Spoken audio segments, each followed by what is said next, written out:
licenciado José Arroyo.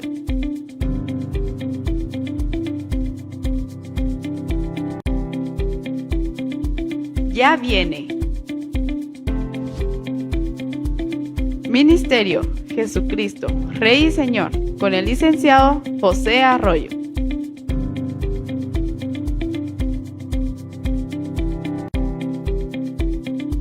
Ya viene. Ministerio Jesucristo, Rey y Señor, con el licenciado José Arroyo.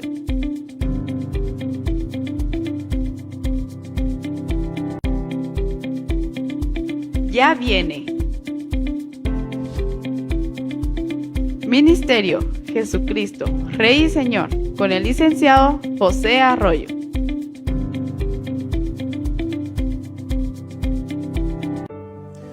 Muy buenas tardes, nuevamente estamos acá en el programa de televisión del Ministerio Jesucristo Rey y Señor para estudiar la palabra de Dios, para meditar en ella y para comentar, en este caso, el tema de los profetas hebreos. Hemos estado hablando de profetas como Moisés, ¿verdad? Que fue realmente el primer profeta reconocido. Algunos piensan que Samuel, ¿verdad? Pero vemos que también, ahora que hemos estudiado, Josué fue un profeta también, porque Dios le dio instrucciones muchas veces sobre diferentes acciones para ganar las batallas, ¿verdad? Porque Josué, recuerden que también ocupó un papel importante, un papel de liderazgo en el pueblo de Israel, como general, digamos, como el gobernante y el general de los ejércitos de Jehová. Cuando la Escritura habla de los ejércitos de Jehová, tiene dos acepciones: los ejércitos celestiales, ¿verdad? Que son invisibles, que realmente creo que nadie los ha visto, aunque en el libro de Apocalipsis sí se habla de miles de millares de ángeles, ¿verdad? Entonces, pero en sí, cuando se habla de Jehová de los ejércitos, se habla de los ejércitos humanos, ¿verdad? O sea, del ejército del pueblo de Israel, que para entonces ya estaba conformado por cientos de miles, ¿verdad? Recordemos que el pueblo de Israel tenía como 2 millones de personas, entonces al menos casi 1 millón, si no 1 millón, eran hombres, porque dice que lógicamente salieron 500,000 hombres, pero sabemos que pasaron 40 años en el desierto y se pueden imaginar ustedes cuántos bebés, cuántos niños, varones nacieron, y para cuando ellos entraron a la tierra prometida y la conquistaron, seguramente el número de los varones había aumentado, ¿verdad? Entonces podríamos decir que había como 1 millón de personas, de varones. Pero recuerden que Josué repartió la tierra, y entonces ya en el libro de Jueces estamos ante una nación que ya tiene, las 12 tribus ya tienen su territorio propio, pero vemos que el problema fundamental acá en el libro de Reyes en el libro de Jueces, que es el que estamos analizando, el problema fue que básicamente la mayor parte del pueblo, los diferentes tribus, todos dejaron, dice la Escritura, que se apartaban del Señor, ¿verdad? Se olvidaban de Dios, se olvidaban de la ley, se olvidaban de que Dios fue quien los sacó de Egipto a través de Moisés, y después Dios fue el que les entregó la tierra a través de Josué, ganando tantas batallas.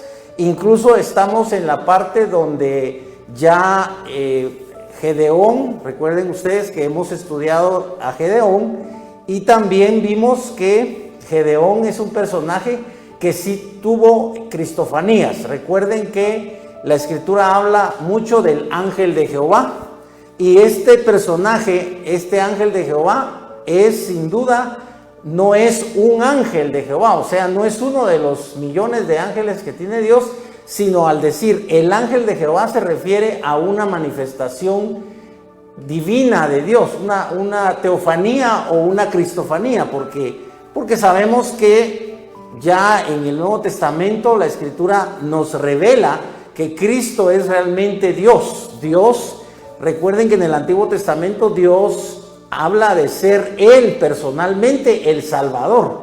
Entonces, este rango o este adjetivo que Dios mismo se da a sí mismo de ser Él el que salvará a su pueblo, se refiere no tanto a que Él va a enviar a Jesús, aunque en cierta forma sí es así, ¿verdad? Que Él envió a Jesús, porque la Escritura dice que de tal manera amó Dios al mundo que ha dado Dios a su Hijo unigénito para que todo aquel que en Él cree no se pierda. Pero la revelación va más allá, ¿verdad? Jesús, recuerden que una de las grandes acusaciones por las cuales asesinan a Cristo es que Él declara ser uno con el Padre, ¿verdad? Y esto ya actualmente cualquiera puede decir yo soy uno con Dios. Cualquiera puede decir yo soy hijo de Dios y no le hacen problema, ¿verdad? Ni le hacen caso, porque todo el mundo piensa, al menos el mundo católico piensa que todos somos hijos de Dios, que todos en todo el mundo, los budistas, los musulmanes, ¿verdad? Que tienen la religión del Islam, y así todos, los coreanos, los chinos, los japoneses, los rusos, todos los europeos, los norteamericanos, ellos creen que todos son hijos de Dios, pero originalmente recuerden que ese adjetivo de hijo de Dios estaba destinado solo para el pueblo de Israel. Recuerden que el pueblo de Israel siempre fue muy celoso porque el pueblo de Israel se consideró siempre el pueblo de Dios, y actualmente seguramente se siguen considerando el pueblo de Dios, aunque ya ustedes saben, eso lo podemos estudiar en otra ocasión. El apóstol Pablo explica que ya los hijos de Dios no son los que son circuncidados en la carne, sino los que son circuncidados en el corazón. Y por ejemplo, lo que es muy importante tener en cuenta es lo que dice el Evangelio de Juan acerca de cómo te conviertes tú en hijo de Dios y cómo me he convertido yo en hijo de Dios y cómo se han convertido todos los que actualmente somos cristianos, ¿verdad? Sea que sean líderes de la iglesia o que sean simples miembros nominales. Y es nada menos que a través del milagro que opera Cristo dentro de tu corazón cuando tú recibes a Cristo, cuando la Escritura dice a los suyos no vino, mas los suyos no le recibieron, pero a los que le recibieron. Por eso sí es bíblico hablar de recibir a Cristo. ¿Por qué? Porque tú estás recibiendo por fe a Cristo, tú te estás rindiendo por fe a Cristo y automáticamente se opera ese milagro del nuevo nacimiento. Ahora aquí estamos, por supuesto, muchos siglos atrás, como 1300 años, algo así, ¿verdad? 1250 años estamos antes de Cristo, ¿verdad? Porque estamos en el periodo de los jueces, que ya hemos dicho que son unos 350 años previo a la monarquía, que ya sabemos que comienza con el rey Saúl y el rey David, y más o menos David reina como en el año 1000 antes de Cristo. Entonces estamos acá en este periodo histórico. Hemos estudiado cómo Gedeón, estábamos diciendo, recibió la visitación del ángel de Jehová, y el ángel de Jehová le dice que él viene de parte de Dios mismo y él es el general de los ejércitos de Jehová. Recuerdan ustedes que Gedeón, ya lo hemos dicho y lo leímos incluso, Gedeón le ofrece un sacrificio al ángel de Jehová y el ángel de Jehová acepta el sacrificio y lo consume el fuego. Después estudiamos que Gedeón logra vencer a los madianitas y también Gedeón gobierna durante 40 años. Entonces Gedeón prácticamente por eso está en este libro, porque Gedeón es gobernante. No sé realmente quién le colocó el nombre del libro a este libro como Jueces, ¿verdad? Porque el libro habla también, no solo de jueces, sino habla también de gobernantes, e incluso ahorita estamos estudiando la vida de algunos rasgos del gobierno de Abimelech, y vemos que Abimelech es nombrado rey. Así que en el libro de Jueces ya se habla acerca de un rey.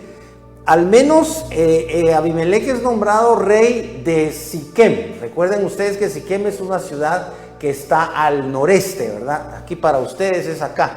Al noreste está Siquem, en el área de Samaria, ¿verdad? Porque recuerden que en Palestina Samaria está al norte y al sur está Judá, ¿verdad?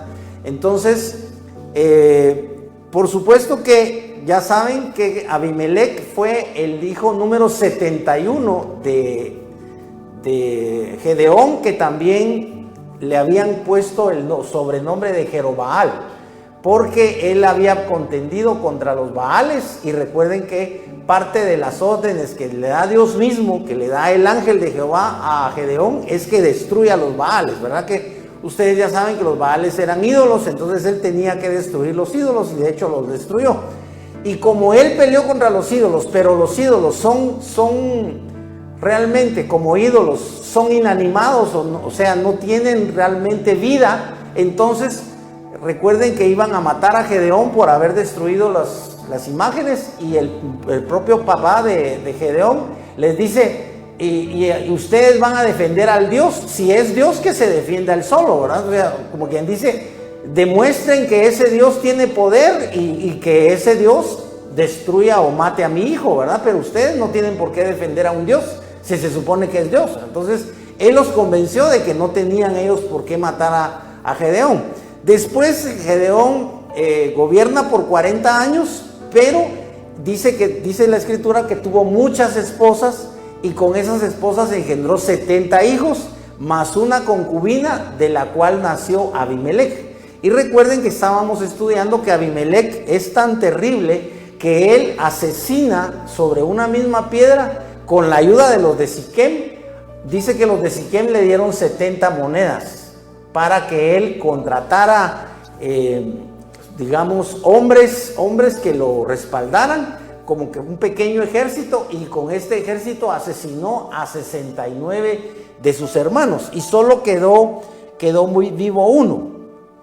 Entonces, estamos aquí en la parte del capítulo 9, donde resulta que, vamos a leer el verso 21. Es donde nos habla de Jotam. Recuerden que Jotam fue el que no murió, porque era el número 70, y él se escondió y no lo lograron matar. Después huyó, dice la escritura. Luego Jotam huyó y se puso a salvo, marchando a Beer, donde permaneció por temor a su hermano Abimelec. Y Abimelec imperó sobre Israel 3 años, ¿se dan cuenta? Entonces ya Abimelec es nombrado por los de Siquem, es nombrado rey de Israel. Entonces dice,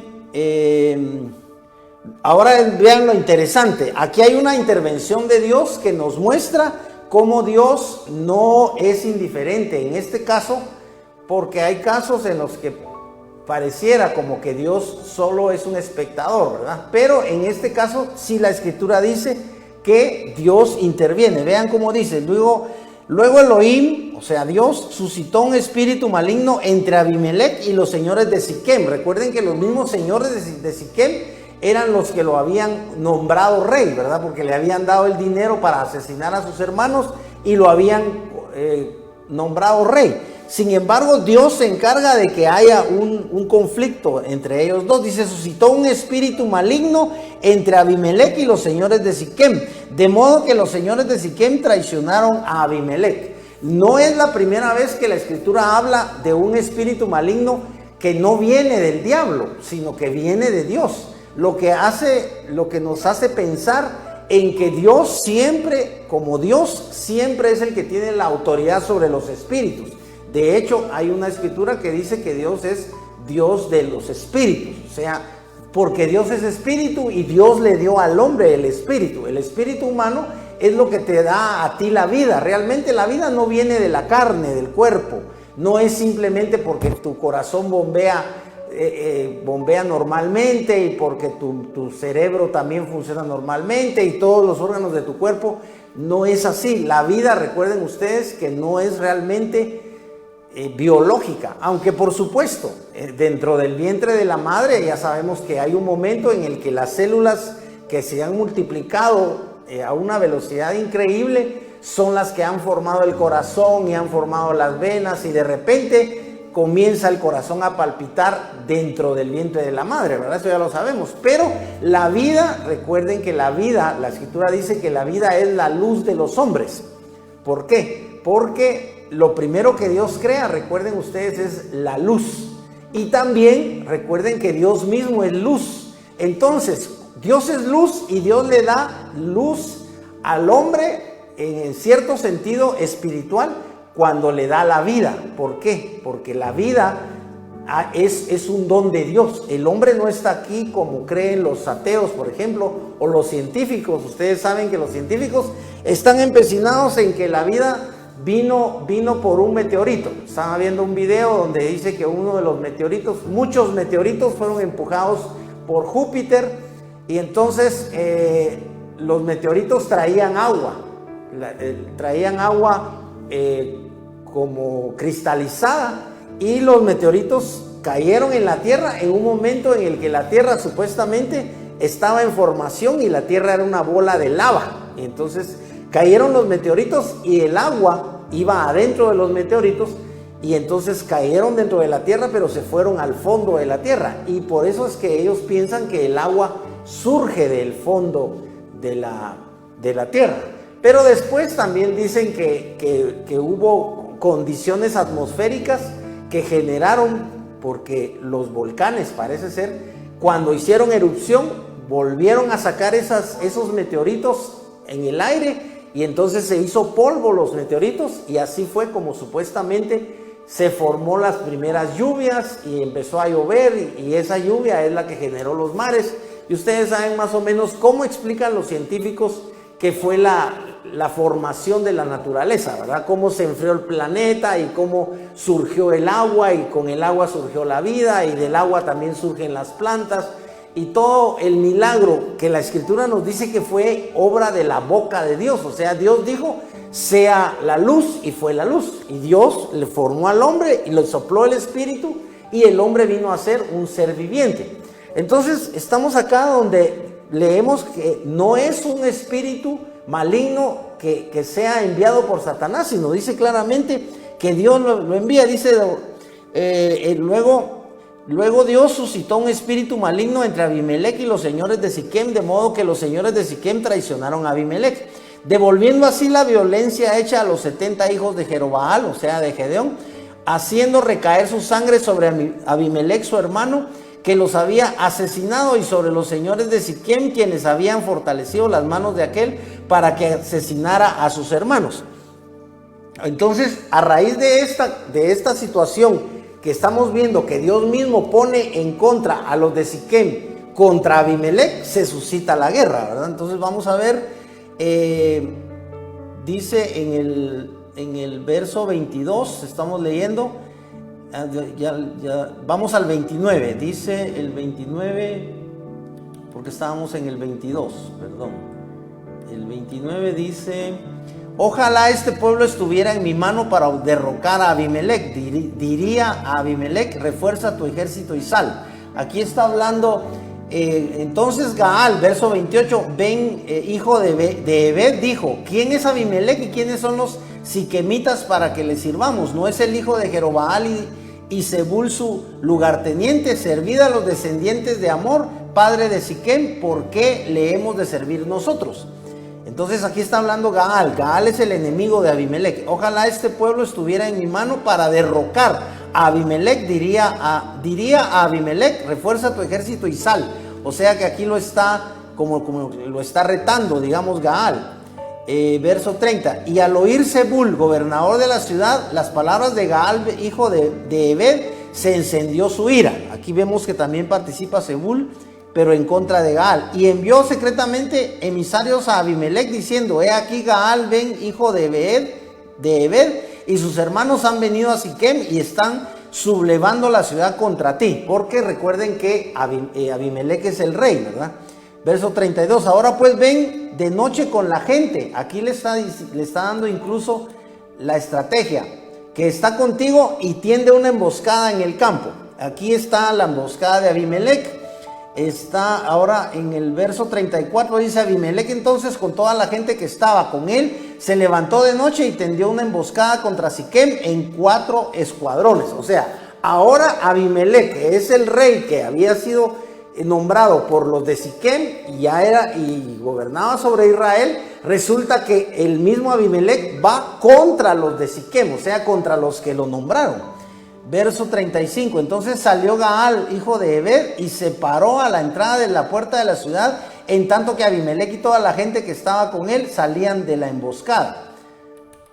Ahora, y viendo Gaal al pueblo, dijo a Zebul: mira la gente que baja de las cumbres de los montes. Zebul le respondió: la sombra de los montes te parecen hombres. Lo que pasa es que Zebul estaba del lado de Abimelec, por eso es que no le trató de confundir a Gaal, porque no quería que supiera la verdad, que realmente él mismo había mandado emisarios a Abimelec para que Abimelec destruyera Siquem. Y Zebul le respondió: ¿quién es Abimelec para que le sirvamos? ¿No es de el pueblo que despreciaste? Sal pues ahora y pelea con él. Entonces Gaal salió al frente de los siquemitas y entabló batalla con Abimelec. Miren qué interesante y qué importante, porque aquí vamos a ver.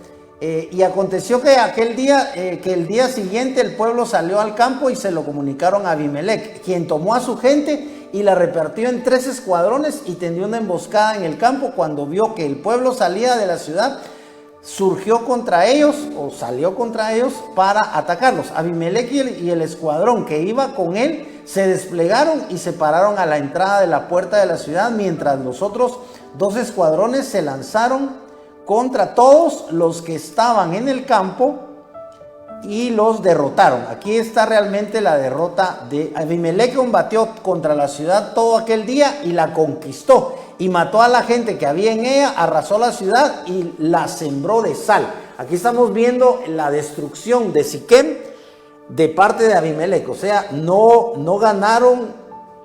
Gaal no ganó realmente. Al oírlo, todos los habitantes de la torre de Siquem se replegaron a la cripta del templo de El Berit. Cuando él dio aviso a Abimelec de que todos los moradores de la torre de Siquem estaban reunidos, Abimelec subió al monte Salmón con toda la gente que lo acompañaba. Luego tomó Abimelec el hacha de doble filo en su mano, cortó una rama del árbol, la cual alzó sobre su hombro y dijo al pueblo que con él estaba: lo que me habéis visto hacer, apresuraos a hacerlo. O sea que Abimelec, después de que vence a la ciudad, aquí estamos viendo que los que se habían escondido en la torre fueron quemados, porque para eso arranca la rama Abimelec y termina destruyéndolo. Dice el verso 49: y todo el pueblo cortó también su rama, y cada uno siguió a Abimelec, y colocándolas contra la fortaleza, prendieron fuego con ellas a la fortaleza, de modo que todos los habitantes de la torre de Siquem murieron, unos 1000 entre hombres y mujeres.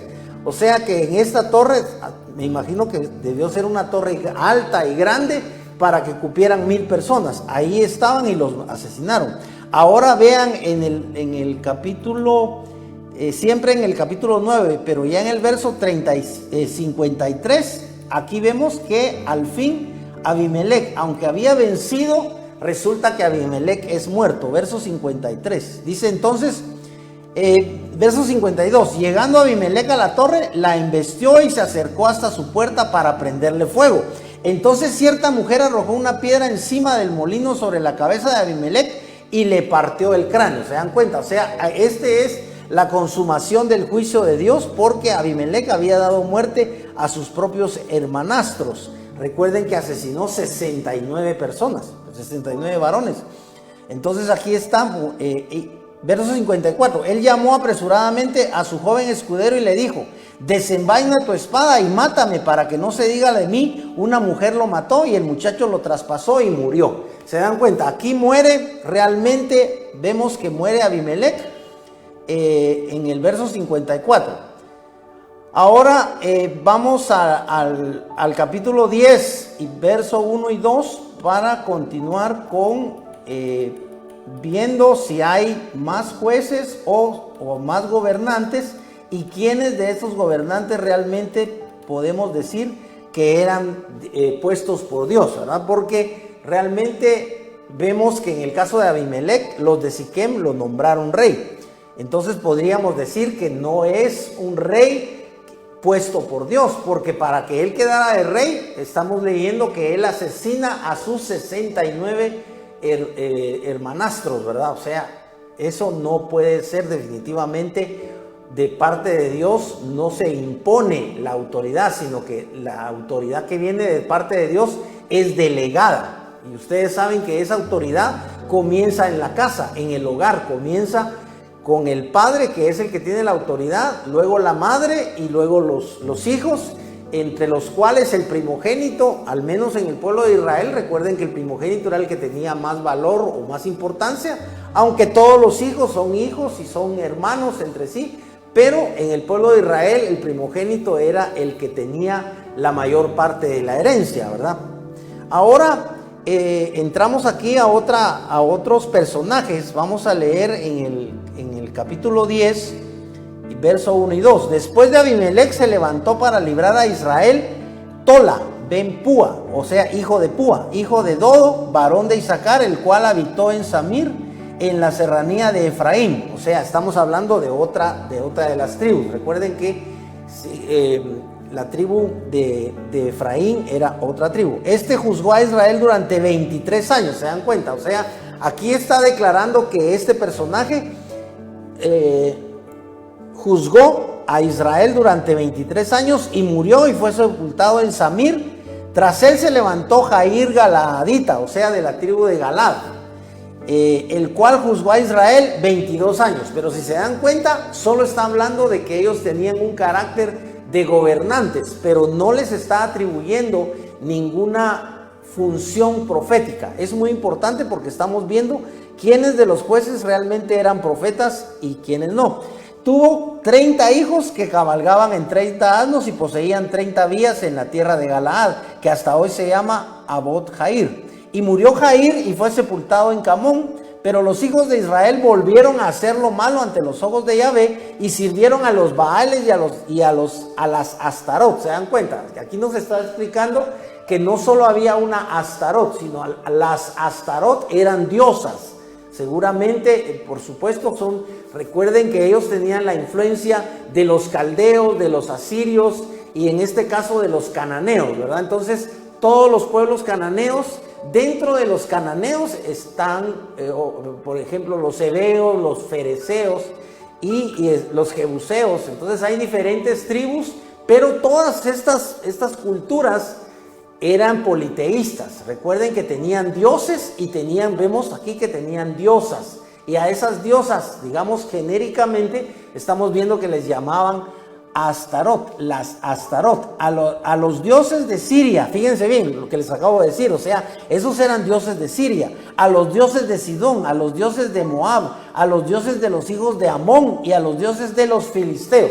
Aquí tiene que quedar claro que los filisteos no eran todos, sino que los filisteos eran una tribu. O sea, por eso estoy explicando que estaban los heveos, los jebuseos, pero los filisteos, que son los que ustedes más han escuchado, no eran los únicos. Y abandonaron a Yahvé y no le sirvieron. Y fíjense qué interesante, porque dice, verso 7, estamos en el capítulo 10 de Jueces. Y se encendió la ira de Yahvé contra Israel y los vendió en manos de los filisteos y en manos de los hijos de Amón. ¿Se dan cuenta? O sea, aquí está diciendo que claramente Dios fue el que los entregó, los vendió. ¿Por qué? Porque seguramente por el pecado de la idolatría, ellos fueron vencidos por estas otras culturas que lógicamente eran más fuertes. Verso 8, quienes a partir de aquel año oprimieron y vejaron a los israelitas durante 18 años. Imagínense ustedes, o sea, no son juicios de 18 días, de 18 meses, sino imagínense ustedes, no es un juicio de año y medio. Ustedes saben que uno en Guatemala compra los artículos a plazos, ¿verdad? Entonces, a veces uno se pone un plazo de año y medio, pero un plazo de año y medio es relativamente largo, ¿verdad? Porque uno está pagando mensualmente la refri o el televisor, ¿verdad? Pero aquí estamos hablando de 18 años, hermanos, de esclavitud. Dice, así pues los hijos de Amón cruzaron el Jordán. Vamos a ver. Verso 8, quienes a partir de aquel año oprimieron y vejaron a los israelitas durante 18 años, a todos los hijos de Israel que vivían allende el Jordán, en tierra de los amorreos, en Galaad. ¿Se dan cuenta? O sea, estamos hablando estrictamente de la región de Galaad. Así pues los hijos de Amón cruzaron el Jordán para combatir también contra Judá. Recuerden ustedes que Judá está en el sur. ya sabemos que el Jordán es un río extenso, ¿verdad? Pero en la parte sur es donde podemos notar que está también Galaad, porque está hablando de Judá. Cruzaron el Jordán para combatir contra Judá, contra Benjamín y contra la casa de Efraín. ¿Se dan cuenta? O sea, son 3 tribus. Judá, que era una de las tribus, obviamente tenía su territorio, igualmente Benjamín e igualmente Efraín. Y esto angustió a Israel en gran manera. Verso 10, entonces los hijos de Israel clamaron a Yahvé. ¿Se dan cuenta? Siempre hay una acción de Dios. Se dieron cuenta que Dios mismo, dice la escritura, que Él envió un espíritu contra Abimelech para poner en contra a los de Siquem contra Abimelech. Y aquí estamos viendo que a Dios le ofende la idolatría. Es algo terrible, pero Dios definitivamente, dice la escritura, que es el mismo de ayer, de hoy y por los siglos. Sin embargo, nosotros vemos que muchas culturas, por ejemplo los verdaderos indios, que ustedes saben que son los de la India, ¿verdad? Porque en Guatemala y en Latinoamérica les llaman indios a los indígenas, pero realmente sabemos que los verdaderos indios son los de la India. Entonces resulta que en la India ustedes saben que hay muchas religiones, las religiones son politeístas, y los indios o los hindúes o los de Indostán, como quieran llamarles ustedes, ellos hay religiones que tienen entre 50 y 3,000 dioses. O sea, es una cantidad exagerada de dioses. Ustedes saben que incluso veneran a la vaca, ¿verdad? Que para ellos una vaca es algo divino, entre comillas. No sé por qué, no sé cómo. Ahora, verso 10, entonces los hijos de Israel clamaron a Yahvé y dijeron: hemos pecado contra ti porque hemos abandonado a nuestro Dios para servir a los Baales. Ahora oigan bien lo que les responde Dios. Y dijo Yahvé a los hijos de Israel: no os libré yo de Egipto y de los amorreos y de los hijos de Amón y de los filisteos. ¿Se dan cuenta? Porque Dios no puede ser burlado, Dios no puede ser engañado. Dios conoce todo lo que te ha pasado, Dios sabe todo lo que tú le has pedido y todo lo que te ha dado, pero el problema no es que tú seas injusto, sino que en general el género humano, tú y yo y todo el mundo, somos infieles, somos ingratos con Dios, nos olvidamos de Dios. Nosotros somos incrédulos, nosotros somos los que ignoramos a Dios. Nosotros sabemos que Dios está en todas partes. Dios está ahí en tu casa, Dios está en tu trabajo, Dios está en la calle, Dios está hasta en el lugar más oscuro. Pero ¿qué pasa con la gente? La gente olvida completamente que Dios está. Y tú sabes que, por ejemplo, en una discoteca que generalmente está oscura, aunque tenga luces de colores y todo eso, generalmente en una discoteca en todos los países del mundo, tú sabes que es básicamente para emborracharse, para inhalar cocaína, para tomar estupefacientes y una serie de drogas, porque tú sabes que esos ambientes son completamente paganos, ¿verdad? O sea, son ambientes en los que la gente no piensa en Dios, la gente no llega allí para agradar a Dios, sino que definitivamente la gente llega allí para el pecado y el deleite de su cuerpo, ¿verdad? De su carne. Estamos acá viendo lo que sucede en Galaad. Dice, entonces los ancianos de Galaad dijeron, no, estamos en la respuesta de Dios. Y los ancianos de Galaad dijeron a Jefté, aquí ya me pasé, y apartaron, vamos a ver, entonces los hijos de Israel les respondieron a Yahvé. Así, Dios les está diciendo: y cuando los sidonios y los amalecitas y los amonitas os oprimieron y clamasteis a mí, no os libré de su mano. Lo interesante y lo que yo me estaba preguntando es que aquí no dice que Dios hablara a través de un profeta, sino que dice que ellos le clamaron a Dios y Dios les respondió. No dice aquí cómo fue que les respondió. Podemos suponer que Dios les respondió a través de un profeta, pero como no lo dice, podría ser que Dios les haya respondido directamente, que ellos lo hayan oído. Pero como estamos viendo que aunque es el pueblo de Israel, es gente pecadora, o sea que es gente que reconoce, porque ellos acaban de reconocer que ellos le fueron infieles a Dios. Por eso Dios les está dando esta respuesta. Verso 13: con todo esto vosotros me habéis abandonado y habéis servido a otros dioses. Por tanto, miren la declaración, por tanto no os volveré más a librar. ¿Se dan cuenta? O sea, Dios les está diciendo que no los va a librar. Ellos se vuelven a Dios y le vuelven a pedir perdón y vuelven a reconocer que han pecado. Pero esta vez les dice Dios, no los voy a librar. Dice, por tanto no os volveré más a librar. Id, clamad a los dioses que os habéis elegido, que ellos os salven en el tiempo de vuestra angustia. ¿Se dan cuenta? Aquí Dios les está diciendo, no, yo no los voy a librar. Vayan ustedes, ya que son idólatras y que creen en esos dioses, vayan y que ellos los libren. O sea, hay situaciones muy delicadas en los cuales la gente, por ejemplo, la gente que cree en Mashimón, le dicen aquí a San Simón en Guatemala, o los que creen en México en la Santa Muerte, o incluso los que creen en diferentes imágenes, por ejemplo, los cubanos, que ustedes saben que tienen la religión de la santería, ¿verdad? Estaba escuchando de un amigo mío que fue mi cuñado, que es un gran compositor guatemalteco, que se llama David de Gandarias. Estaba escuchando porque él es muy asiduo a la cultura de Belice y de esa área de Guatemala, ¿verdad? De Belice, de Izabal, y él es como, ¿qué les dijera?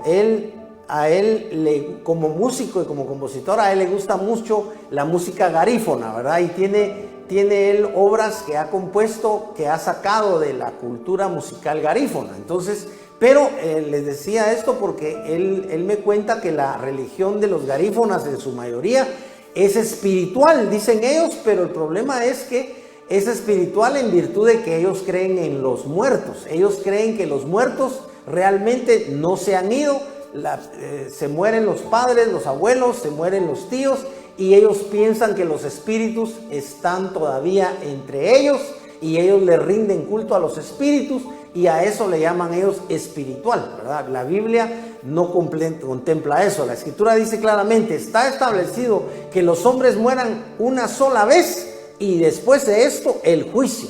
O sea, Dios no permite que los espíritus de los hombres que han muerto durante toda la historia de la humanidad, desde la muerte de Adán y Eva, estén pululando en este mundo. Los que creen en esos espíritus, en esos espantos, como dicen en Guatemala, están equivocados, porque esos espíritus no son los de sus parientes.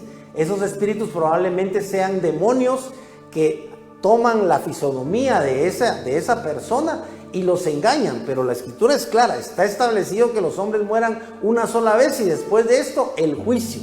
O sea, después de la muerte, recuérdate tú que la muerte no la puede detener nadie. El único que tiene poder sobre la muerte es Dios. Y recuérdate que María, cuando ya ha muerto Lázaro y ya tiene 4 días de haber muerto Lázaro, le dice María, le reprocha a Jesús, le dice, maestro, si hubieras estado aquí, Lázaro no hubiera muerto. Y entonces el Señor, recuerden que le dice a María, no te he dicho que si creyeres verás la gloria de Dios. Entonces le dice Jesús que Él lo va a resucitar, ¿verdad? Porque cuando Jesús le dice a ella que lo va a resucitar, ella piensa que Jesús le está hablando acerca de la resurrección futura, y le dice a Jesús, sí maestro, o sí señor, sí, Él va a resucitar en el día de la resurrección. Y entonces Jesús le dice, no te he dicho que si creyeres verás la gloria de Dios. Y Jesús, recuerden ustedes que resucita a Lázaro. Asimismo, porque ya se nos fue el tiempo, asimismo Jesús es el único que puede, por así decirlo, llamar con su voz divina a los que están muertos espiritualmente. El problema es que son personas como tú y yo, son todos los que te rodean, o muchos de los que te rodean. Ellos aparentemente están vivos porque tú los ves que hablan y que trabajan y que hasta bromean y te cuentan, como decimos en Guatemala, sus pasadas, ¿verdad? Se cuentan que se vinieron a alguna mujer o que conquistaron a alguna señorita y que tienen incluso amantes o qué sé yo. Y te cuentan también de sus éxitos y sus logros económicos, que hicieron un buen negocio y de tantos miles de dólares. Y te pueden contar de todo eso. Todo lo que significa estar vivo. Pero espiritualmente, si tú no has nacido de nuevo, si tú no has recibido a Cristo, tú estás muerto en pecados. Y ese tú sabes que es en esencia el Evangelio. Y esa es la importancia de predicar el Evangelio, porque definitivamente solo Dios puede resucitarte, ¿verdad? O sea, darte vida, aunque tú tienes vida corporal, vida anímica, vida del cuerpo, tú necesitas la vida del Espíritu de Dios. Vamos a terminar ya porque casi se nos fue el tiempo. Dice, estamos acá en lo que Dios les contesta. Entonces los hijos de Israel respondieron a Yahvé: hemos pecado, haz con nosotros según sea bueno ante tus ojos, con tal que nos libres, te rogamos en este día. O sea, Dios les está diciendo que no los va a librar, sin embargo ellos le insisten a Dios que los libre. Vamos a ver qué pasa. Entonces los hijos de Israel respondieron a Yahvé. Verso 16: y apartaron los dioses extraños de en medio de sí y sirvieron a Yahvé, cuyo sentir se impacientó por la desdicha de Israel. Miren qué interesante. O sea, a pesar de que Dios ya les había dicho que no los iba a librar, ellos le rogaron y le dijeron que sí, que él tenía razón, que ellos habían pecado y que hiciera él lo que él quisiera con ellos. Y entonces lo interesante es que ellos reconocieron lo abominable que es ante Dios cualquier tipo de ídolo y lo quitaron, ¿verdad? Entonces recuérdate tú que tal vez no es en sí tanto que esté el ídolo ahí, sino es la actitud tuya ante el ídolo. Porque si tú por alguna razón entras a una iglesia católica, tú sabes que hay una imagen de la Virgen María, hay una imagen probablemente de Jesús. Generalmente en las iglesias católicas tienen a Cristo crucificado, ¿verdad? A un Cristo, entre comillas, que es un hombre que está crucificado, pero es una escultura que ya sabemos que es de un fulano que realmente no era Cristo. O sea, el que está ahí, ni Cristo no se sabe cómo era.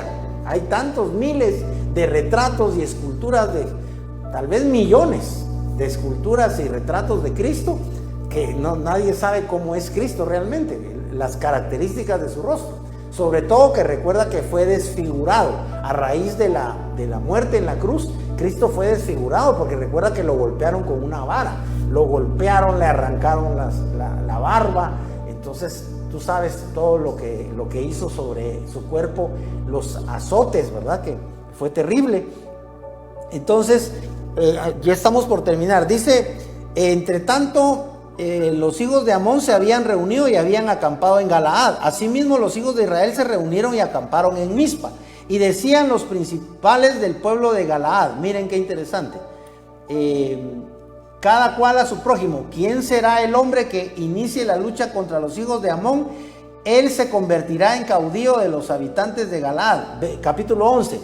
Aquí estamos ya en el capítulo 11. Ahora bien, Jefté Galaadita era un guerrero esforzado. Él era hijo de una ramera y Galaad había engendrado a Jefté. Entonces ya estamos hablando aquí de Jefté, estamos hablando de que están a punto de la batalla los galaaditas con los hijos de Amón, ¿verdad? Los amonitas. Pero la mujer de la Galaad también le había dado hijos, y cuando los hijos de la mujer fueron grandes, expulsaron a Jefté diciéndole: no tendrás herencia en la casa de nuestro padre porque tú eres hijo de otra mujer. Fíjense que los mismos hermanos de Jefté lo habían echado, pero Jefté era un buen guerrero. Huyó pues Jefté de la presencia de sus hermanos y habitó en tierra de Tob. Y se agruparon alrededor de Jefté hombres ociosos que lo acompañaban en sus correrías. O sea que Jefté tenía, por así decirlo, un grupo. Imagínense ustedes, aquí está más o menos haciendo una comparación, o podemos hacer una comparación entre Jefté, que fue rechazado, y David, que después vamos a estudiar la vida de David y nos vamos a dar cuenta que en determinado momento, como David fue rechazado por el rey Saúl, recuerden que David también tuvo que huir, y recuerden que David también forma un ejército que está integrado por todos los que tenían deudas, todos los que estaban en angustia. Y aquí está hablando más o menos de un tipo de gente así. Dice: y andando el tiempo, aconteció que los hijos de Amón hicieron guerra contra Israel, y cuando los amonitas atacaron a Israel, los ancianos de Galaad fueron en busca de Jefté. ¿Se dan cuenta? O sea, después de que lo habían echado, lo fueron a buscar en tierra de Tob, y dijeron a Jefté: ven y serás nuestro jefe y lucharemos contra los hijos de Amón. Aquí ellos mismos están diciendo que los ancianos de Galaad fueron a buscar a Jefté. Ahora oigan lo que les dice Jefté, porque ellos lo habían rechazado. Pero Jefté contestó a los ancianos de Galaad: ¿no sois vosotros los que me aborrecisteis y me expulsasteis de la casa de mi padre? ¿Por qué pues venís ahora a mí cuando estáis en aprietos? Entonces los ancianos de Galaad dijeron a Jefté: por esto precisamente nos tornamos ahora a ti, para que vengas con nosotros y luches contra los hijos de Amón y nos sirvas por caudillo a todos los habitantes de Galaad. Qué interesante, porque imagínense que ellos reconocieron la habilidad para pelear de Jefté. Y Jefté había sido rechazado, pero ahora por ellos mismos viene, como quien dice, a contratarlo. Y Jefté dijo a los ancianos de Galaad: si me hacéis volver para guerrear contra los hijos de Amón y Yahvé me los entregara, yo seré vuestro caudillo. Y los ancianos de Galaad dijeron a Jefté: Yahvé sea testigo entre nosotros de que tal como has dicho, así hemos de hacer. Entonces Jefté partió con los ancianos de Galaad y el pueblo lo proclamó como su jefe y caudillo, y profirió Jefté todas las promesas en presencia de Yahvé. Miren qué interesante, porque a pesar de que Jefté era como era, porque había sido rechazado y tenía con él a gente aparentemente no honorable, ¿verdad? Sin embargo, Jefté era un hombre de fe, porque dice: y profirió Jefté todas sus promesas en presencia de Yahvé en Mizpa. Luego envió Jefté mensajeros al rey de los hijos de Amón diciendo: ¿qué hay entre tú y yo para que hayas venido contra mí a hacer guerra en mi tierra? Y contestó el rey de los hijos de Amón a los mensajeros de Jefté: porque cuando subía de Egipto, Israel se apoderó de mi territorio, desde el Amón hasta el Jaboc y el Jordán. Ahora pues devuélvelo en paz. O sea que Amón le está pidiendo a Jefté que le entregue la tierra. Jefté volvió nuevamente a enviar mensajeros al rey de los hijos de Amón y le dijo: así dice Jefté: nunca se apoderó Israel de la tierra de Moab, ni de la tierra de los hijos de Amón, porque cuando subió de Egipto, Israel anduvo por el desierto hasta el Mar Rojo y llegó a Cades. Y envió Israel mensajeros al rey de Edom diciendo: te ruego que me permitas pasar por tu tierra, pero el rey de Edom no consintió. Envió también al rey de Moab y tampoco quiso, de modo que Israel permaneció en Cades. ¿Se dan cuenta? O sea, aquí le está haciendo un recuento Jefté de todo lo que realmente pasó.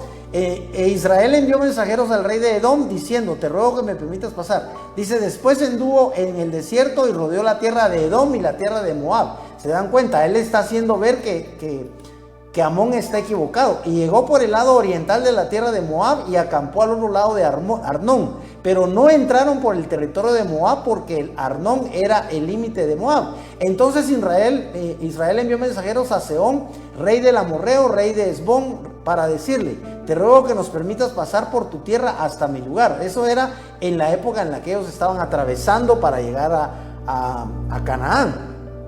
Pero Sehón no se fió de Israel para darle paso por su territorio, sino que reunió Sehón a todo su pueblo y acamparon en Jahaz e hizo guerra contra Israel. Pero Yahvé, Dios de Israel, entregó a Sehón y a todo su pueblo en mano de Israel y los derrotó. E Israel tomó posesión de toda la tierra del amorreo que habita en aquel país. De suerte que se posesionaron de todo el territorio del amorreo, desde el Arnón hasta el Jaboc y desde el desierto hasta el Jordán. Recuerden que Edom es uno de las regiones que después vamos a ver que hay profecía contra Edom, precisamente por esta crueldad de que ellos no permitieron que el pueblo de Israel pasara, ¿verdad? Porque ellos temieron y sin embargo Dios los entregó. Ahora pues, ¿vales tú más que Balac, hijo de Zippor, rey de Moab? ¿Tuvo él alguna disputa con Israel o hizo guerra contra ellos? Bueno, entonces esto es muy largo, pero vamos a continuar con este análisis, porque aquí estamos viendo la labor de Jefté y estamos viendo cómo él va a vencer en la batalla a Amón. Vamos a terminar acá y vamos a dar gracias al Señor por su palabra. Padre, en esta hermosa tarde te damos infinitas gracias por tu palabra. Señor, sobre todo estamos orando para que a través de este canal de televisión pueda haber conversiones, Señor, a través de tu evangelio, a través de la proclamación del nombre de Jesucristo como nuestro Salvador. Señor, te rogamos que haya salvación en las vidas de mis hermanos, en las vidas de los televidentes. Señor, aquellos que en casa todavía no se han entregado a Cristo, Señor, algunos piensan que son muy jóvenes para entregarse a Cristo porque tienen 13 o 14 años, pero yo te digo que no, que hoy es el día de salvación y que tú no sabes cuántos años te va a dar Dios de vida. Podría ser que tú envejecieras, que tú llegaras a ser padre de familia e incluso abuelo, pero podría ser que Dios te llame a su presencia en la juventud. Tú no sabes si vas a vivir a los 30 años, hasta los 40, o si vas a llegar a más de 70 años de edad. Tú no lo sabes, porque la Escritura dice que hoy es el día de salvación. Entonces yo te exhorto para que tú, aunque seas muy joven, tú decidas entregar tu vida a Cristo. Allí donde estás, abre tu corazón. Tú que eres joven, recuerda que la Escritura dice, acuérdate de tu Creador en los días de tu juventud. Ahora que tú estás joven, ahora que tú tienes 14, 15 años, 16 años, ahora tú, señorita, que tienes, tal vez estás en los 15 años, 16, 17 años, y que eres una mujer hermosa, que eres una princesa, y que además eres talentosa, eres inteligente, tienes muy buenas notas en tu colegio o donde estás estudiando. Ahora es cuando tú debes entregarle tu vida a Cristo, porque es el momento en el cual estás a tiempo para que Él te guíe, para que Él te dé sabiduría, para que Él te aparte de todo lo malo. Recuerda que este mundo realmente está en tinieblas, y si tú no tienes la luz de Cristo, entonces automáticamente tú corres el riesgo de irte a las tinieblas. Tú no sabes si tú rechazas a Cristo, tú no sabes si en el futuro se va a enamorar de ti algún hombre que no sea bueno, digamos algún narcotraficante o algún marero, y tú vas a cometer la imprudencia de irte con él y solo vas a tener una vida de amargura. Pero en esta tarde, Padre, en el nombre de Jesús estamos orando por esos jóvenes, por toda la juventud, Señor, no solo de San José Pinula, sino de toda la República de Guatemala, y por toda la juventud, Señor, de toda Latinoamérica, Padre, en el nombre de Jesús, donde sea que se vean estos programas de este canal cristiano, Padre, que cada uno pueda tener una convicción dada por tu Espíritu Santo. Espíritu Santo, estamos clamando a ti nuevamente, rogándote que tengas misericordia también de los enfermos. Padre, en el nombre de Jesús oramos para que sea el dedo divino de tu Espíritu Santo el que ponga en el cuerpo de mis hermanos, haga el milagro y ponga ese dedo divino de salvación, ese dedo divino de sanidad, ese dedo divino que fue el que Cristo dijo que sanaba a los enfermos. Padre, en el nombre de Jesús estamos orando y rogándote que sea tu Espíritu Santo, Señor, el que toque allí en los hogares de mis hermanos el cuerpo de los que están enfermos. En el nombre de Jesús, recibe en esta tarde la sanidad de parte de Dios por tu fe en Jesucristo. Padre, estamos rogándote esto en el nombre poderoso de Jesús. También te rogamos, Señor, por aquellos que tienen problemas psicológicos, por aquellos que tienen depresión, por aquellos que tienen tristeza. Señor, muchas veces la tristeza tiene raíces de amargura.